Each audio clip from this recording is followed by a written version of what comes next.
مسجدوں میں سفید لباس کے ساتھ بالخصوص جمعۃ المبارک میں آنے کی تلقین کی اور پوری طرح سے صفائی ستھرائی کا اہتمام کرنے کا حکم دیا۔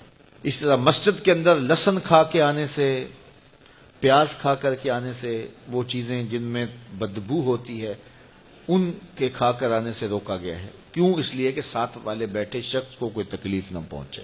جب وہ مسجد میں سرسوں کے تیل کے دیے ہوتے تھے، کسی زمانے میں آپ نے دیکھے ہوں گے، یہ مٹی کا تیل چونکہ بدبودار ہوتا ہے مسجدوں میں نہیں جلایا جاتا تھا، سرسوں کے تیل کے دیے ہوتے تھے، تو اس کو لوگ مسجد میں جلا لیا کرتے، لیکن اعلیٰ حضرت جب اس کو مسجد میں روشن کرتے تو پہلے مسجد سے باہر لے جاتے، پھر اس کو آگ لگاتے، پھر واپس مسجد میں لے کے آتے۔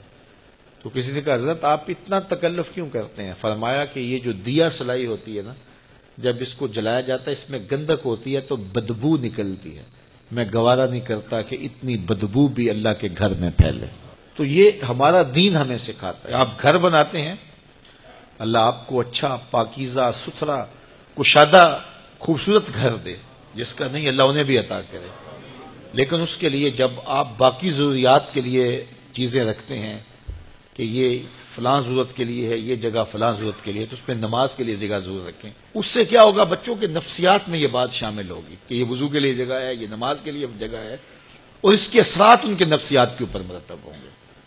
تو عموماً ہم ہر چیز بنا لیتے ہیں، لیکن یہ جو ضروری چیز ہے دن میں 5 مرتبہ جس کا معاملہ ہے، اگر مرد مسجد میں جاتے ہیں تو خواتین تو گھر میں ہوتی ہیں، چھوٹے بچے تو ہوتے ہیں، تو یہ اہتمام ہونا چاہیے کہ یہ اسپیشل وضو کی جگہ ہے، یہ نماز کی جگہ ہے۔ اس کو کہتے ہیں مسجد البیت، گھر کی مسجد۔ یہ شرن مسجد تو نہیں ہوتی ہے، جو حکام اس مسجد کے ہیں وہ اس مسجد کے نہیں ہوتے، لیکن مسجد بیت اس کی اپنی برکات ہیں، اور وہ ہر گھر کے اندر ایک جگہ مخصوص ہونی چاہیے جس کو مسجد بیت آپ قرار دیں۔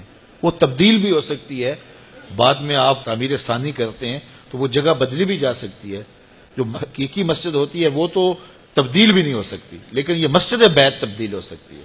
تو خوبصورت ایک گوشہ گھر کا مسجد بیت کے طور پہ مختص کرنا چاہیے، گھر میں ضرور وضو کی جگہ بنانی چاہیے، اس کے اثرات مرتب ہوتے ہیں۔ اسی طرح مسجدوں کی صفائی ستھرائی کا خیال رکھیں۔ آج کل یہ اچھی بات ہے کہ یہ مساجد کے اندر خادمین مسجد یہ ہماری ہی خون پسینے کی کمائی سے رکھے گئے ہیں، لیکن کبھی خود بھی مسجد کی صفائی کریں۔ بلکہ میں آپ کو ایک مشورہ دوں کہ سال میں کم از کم 2-1 مرتبہ ضرور ایسا کریں کہ اپنے بچوں کو لے کر، دوستوں کو لے کر کے مسجد کی تفصیلی صفائی کریں۔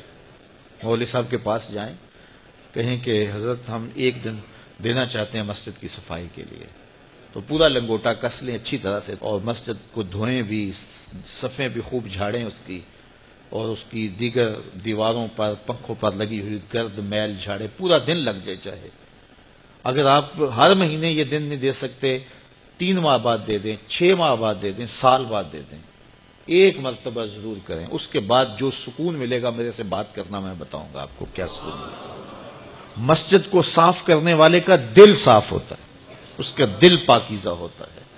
جب وہ مسجد کو دھو رہا ہوتا ہے، اللہ اس کے دل کو دھو رہا ہوتا ہے۔ جب وہ مسجد سے کوئی گندگی والی چیز، کوئی میلی چیز یا کوئی تنکا یا کوئی کوڑا باہر نکالتا ہے، اللہ اس کے دل سے گناہوں کے کوڑے نکالتا ہے۔ تو یہ ضرور اہتمام کریں، اپنے محلے کی مسجد میں اپنے بچوں کو ساتھ لے کر کے جائیں، اپنے دوستوں کو ساتھ لے لیں، اپنے ملازموں کو ساتھ لے لیں، تو ساتھ لے کے آج مسجد ہم نے دھونی ہے، اور لنگوٹا کس کے مسجد کی صفائی کریں، دیکھنا پھر کیا سرور ملتا ہے۔ مسجد نبوی میں ایک خاتون تھی حبشیہ، وہ مسجد کی صفائی کیا کرتی تھی۔ ایک دن میرے حضور نے فرمایا کہ کتنے دن ہو گئے ہیں میں اس کو دیکھ نہیں رہا۔ عرض کی حضور وہ تو فوت ہو گئی، تو فرمایا تم نے مجھے بتایا نہیں اس کے جنازے کا۔ عرض کی حضور کار نبوت کی اہم ذمہ داریاں آپ کے کندھوں پہ ہیں، اور ہم نے سوچا کہ وہ ایک عام سی خاتون ہے، اور ہم نے آپ کو بتانا ضروری نہیں سمجھا، جنازہ پڑھا، تدفین کر دی۔